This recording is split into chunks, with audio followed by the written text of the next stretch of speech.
Here we go. All right, now boom. There's a lot of plays that happen like this to Russ where it's not really his fault that the ball turned over, and it's more so his teammate. Situations right here, right? Russ puts the ball in the right spot, but Batum's got to do a better job of sealing off Josh so that he can't circle in front and get a hand on that. But that turnover goes to Russ, so now people decide to look at the box score because you know what people do nowadays. They don't watch hoops. They just go to the box score. They say, Russ had 8 turnovers? That's good, buddy. But boom, just watch the score. Watch how this game is unfolding to start off.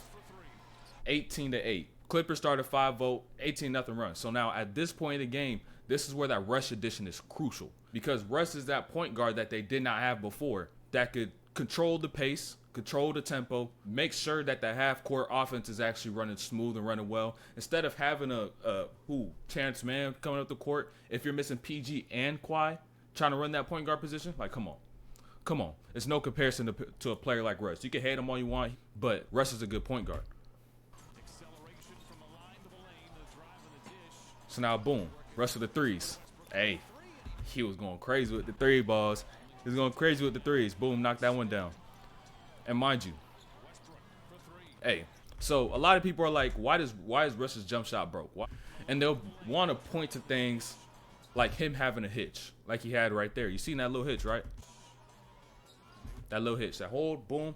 But it's fine for players to have a hitch. Whatever works for you, works for you. But now the question is, how come it doesn't work for Russ, but he has it? The reason that he has it, and I feel like that he needs it, and he should not change it, is because he's so strong. If you want to have a one-motion shot, it has to be fluid, it has to be controlled, balanced, all that. But you see Russ's upper body strength. You see his lower body strength. You see the way he moves, the way he plays. You see how strong he is. Like, I don't think he has the ability to control himself to fluidly shoot one motion. So, boom. You see him take this shot with the hitch, 2 motion.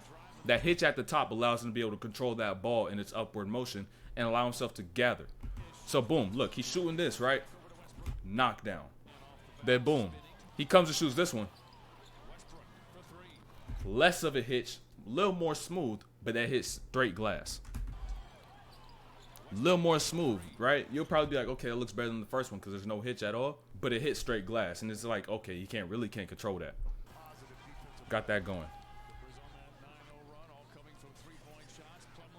And now, this play right here was probably my favorite play of the game. Because you've seen the options that he had in transition, and we know today's basketball, right? We know today's basketball. Somebody's going to get in transition. The first thing they're going to look for is a 3. If they don't get the 3, they're going to look for another 3. If they don't get the 3, they're going to look for a swing for another 3. Then if they don't get that 3, they're going to swing for another 3 before they go inside and get the layup. Russ came the whole way and looked for the layup the whole time. The whole time. This is my favorite play. I was like, wow, I like Russ. Even before this play, man. I'm low-key still a Russ fan because I'm fans of people who people tend to hate on. But depending on the ways they hate, like Russ is undeserved. It's too much hate for no reason. Here, I seen him come across the middle, and I was like, okay, he sees 3 defenders. He's going to want to kick this out because you got Eric Gordon, 40% shooter. Then you got Norman Powell right here, another 40% three-point shooter. And I was like, okay, he's about to, all right, but I know I see Mason Plumlee, but that's all right. He's going to kick it out. It's just basketball nowadays. But nah, Russ went for the 2. And I love that out of all players, bro. Please always look for the 2 before you look for the 3. Please always do it. By the way, make sure you subscribe, like, and turn on notifications because we drop breakdown videos daily. And if you want to catch my breakdowns live, make sure you go hit that link in the description, go follow, and let's get right back to it.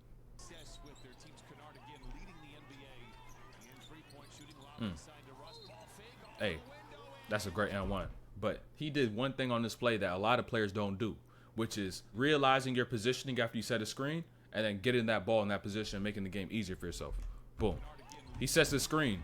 Ja's on his top side. And a lot of players like to just be a robot and just go through the motions and be like, okay, I'll just catch the ball on the perimeter, keep running this play. But you got to make plays within the play. You got to read the plays. Because if there's a play to be made within the play, you got to make that play. So to make the game a whole lot easier, like right here. Russ realizes this right here and says, okay, instead of trying to go and ISO Ja once again, I'm going to get the bucket, throw it over the top, boom. And it's not even about being able to do it. It's just catching yourself in the moment and realizing your positioning, which a lot of players can't do, which is why film is so important. Because you'll catch yourself in these scenarios beforehand, and then you'll get in the game and it kind of slows down because you already done seen so much basketball go on, and now you're able to make those adjustments. Going crazy this first quarter.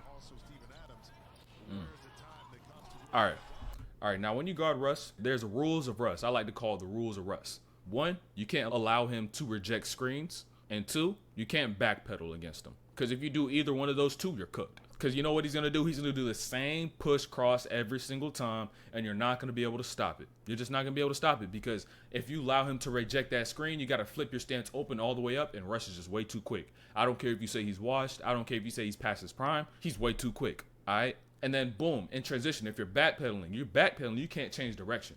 You're off. You're moving backwards. Now you literally got to stop. Boom, open up. That's super tough. Not even the best defenders. If you put Drew Holiday backpedaling against a Russ, he probably still can't even guard that, bro. It's just, you're going to break the legal guarding position. He hits you with a bump, you're done.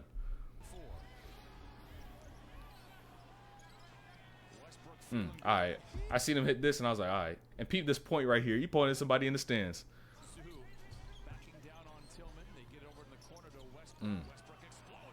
That attack. That's great patience by Russ. And Terrence Mann was also trusting Russ a lot to play off the spot up. He was doing swinging a lot of 1-mores when he could have the jumper. But boom, Russ, that's great patience. Because even when he catches the ball, right, the defense has yet to make a decision. Why try to go do something when the defense has yet to commit to anything? Nobody stepped up. Nobody's standing between him and the rim. Nobody's picked up on him. And there's no communication, which is why they messed up. And then boom. So he's like, all right, they're both going to go. I'm going to wait.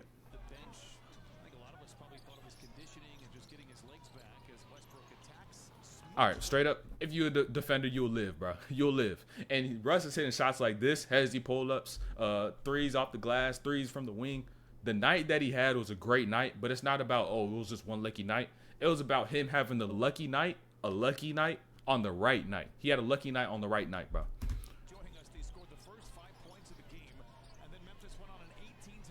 All right. Yeah, you got it. I know he's going. Hezzy pull up out the right hand by Russell Westbrook. All right. Yeah, you got it. He's got it going, bro. So, boom. You see how he slowed down right there? You see how a little skip he did right there? That skip just slowed him down just a little bit. So he can still be able to time this action that's going on in the middle.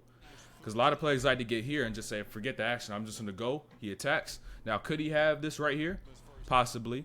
But then realize that if you do try to say, okay, I'm in go mode, I'm going to go straight downhill as hard as I can, you may get yourself caught up going right here between this help from Tillman and between Kennard.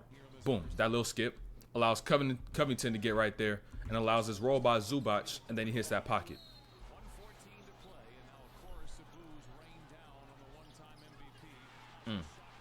All right. Dylan Brooks was talking this shit. Russ and Dylan Brooks was talking their shit. But boom, right here. This is where the Grizzlies try to get a little run to end off this half. Try to get a little run to end off the half. And, you know, this is where this Russ edition is big time. This is where it's big time. Because you got Russ on the floor. Mind you, no PG and no Kawhi. He's a player that can actually make plays. He could get assists. They had no players on the squad who could get assists to make plays. Drop dimes. They had nobody. And on top of that, since they didn't even have that player who could drop dimes and pass and play make, they did not have a player who was able to control the pace and control the tempo of the game.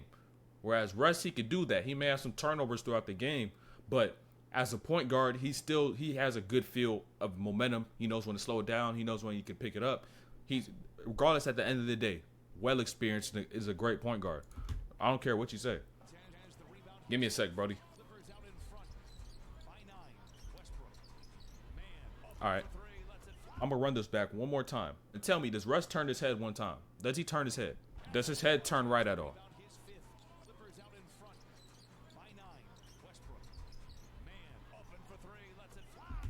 His head did not turn. Once he got in that half court, his head did not turn. How did he find Terrence Mann? He's reading the help. So by just by reading the help, you'll kind of already know and gauge where your teammates are, because you'll probably see him out of your peripheral already. And if you don't even see him, you know where that help is coming from. So you kind of know where to look if you're going to go and make that pass.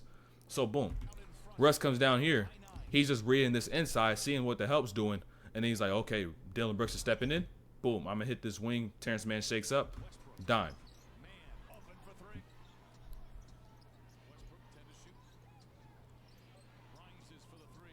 All right. Like, he had a lucky night on the right night, bro. Ain't nothing. I ain't going to explain nothing about that. It's just a lucky night on the right night. Lucky night, by the way. Hey, That's one hell of a strip. But it's just so unfortunate that he ended up getting that strip, tried to get the loose ball, and hit Tillman as he was going up. I hate those plays as a player, bro. Where it's just wrong spot, wrong time. But even though he made this great play, like he got a strip off a spin move. You know how quick you got to be to get the ball right here? Got the strip off a spin move on John Morant. And then he tries to dive for it. Tillman goes up. It's like, damn. Now you're seeking Ja, right? All right. That's a layup you'll usually see Russ break. Let's be honest. Let's be honest, bro. You usually see Russ come right here, right? Do the same lay, and he'll miss this shit. But it's the right night, bro. Lucky night on the right night, bro.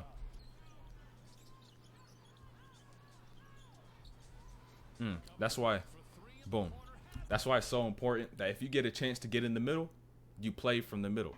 Because notice as he gets to the middle, these are no longer skip passes he would have to throw to a player, right? These are not skip passes. Whereas if you come from the wing and you're driving, you'll have to, if you come up from that baseline per se, you'd have to get it to wing. That's like a skip pass. That ball's in there for mad long.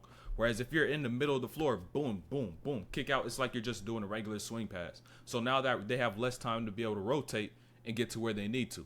If he did, shit, he did. That's what it is. This is where Russ missed the layup. You'd usually think this would be like, okay, Russ is going to miss. This is how Russ would have missed the last one. But I feel like this is where Russ, as a player, could, like, say, go into the weight room and really improve his balance and his stability off one leg, off that single leg. Because most times that's where you're going to see him go and attack. Then he'll get to that leg. He just can't control himself. But boom, this is where, as a player, improve your stability off one. So whenever they approve it, they'll get approved. Y'all see him. But boom, this John Morant matchup, though. This John Morant matchup. He was hunting John in this fourth. Because when it gets to crunch time, when it gets to playoff time, you're going to go into these games and you're going to really want to exploit those mismatches. Not even just at the end of games in the playoffs, but throughout the entire game in playoffs. Like you seen that Cleveland squad do, especially when they play Golden State. That's probably one of the greatest emphasis on mismatches we've seen in like playoff basketball before. Where literally every time it was go and attack Steph. Go and attack Steph. Find your mismatch. If it's not Steph, get the next worst defender. If you can't do something, if you can't guard, it's going to get shown, and players are going to find a way to exploit it. So, boom. He's attacking Ja this whole time. Gets his reject, and what I tell you, do not let Russ reject screens. You let Russ reject the screen, boom. Rules of Russ, you broke one of the rules. He's going to get a bucket.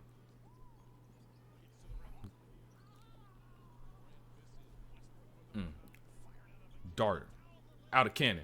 He's gone. Like you say, Russ is wise. He's not as athletic, but he's still fast as shit. Look at this shit. Look at this shit. Underneath the rim. Restricted circle. He damn near line with everybody, but behind 1, 2, 3, 4, 5 different people. And 6, including Dylan Brooks. He's gone. He's gone. And that's why I always say, as a defender, you got to have more urgency to get back on defense than the offensive player does to go and score the ball. Because if you don't, they gonna score. And we see this a ton of times where players just don't go back and try to get back on defense or whatnot and all this shit. So you really got to be urgent and really try to go get back on that ball.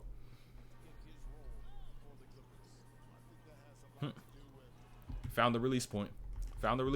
If you're out of a play, like here, like Russ, where you're not able to get a contest from the front, get him from the back. Pause. All right, pause. If you're coming from this backside, they're going to see a lot of players coming to this mid-range and bring that ball up here. Hold it for a second. They're going to have a little hitch. That's what's natural for players in the mid-range. Boom, find that release point. If they don't bring that ball too far back, don't go for it because you may end up hitting their body. Boom, foul. Then Russ got that. They come back and get this too. Psych, nah. Robert Covington traveled goddamn all the way back to Houston with that shit right there. This is the thing that happened, though. He got caught between does he want to pass and does he want to score. And in doing that, he just forgot to put the ball down, bro.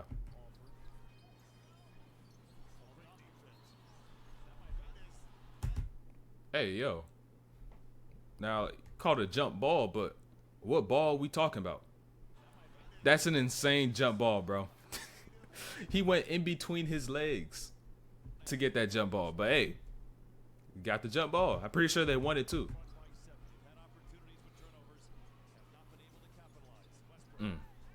Boom, once again, they're attacking Ja, but now they don't want to switch it. So, but I want you to really notice what allowed this play to happen. which was Bones Highland. Crunch time. Notice Bones.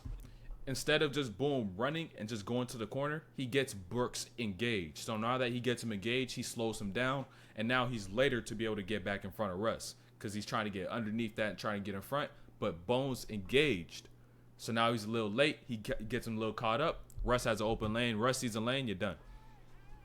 Russ gets his lay, and then that's the end of that vid though. So we about to get to this Boston versus Milwaukee game.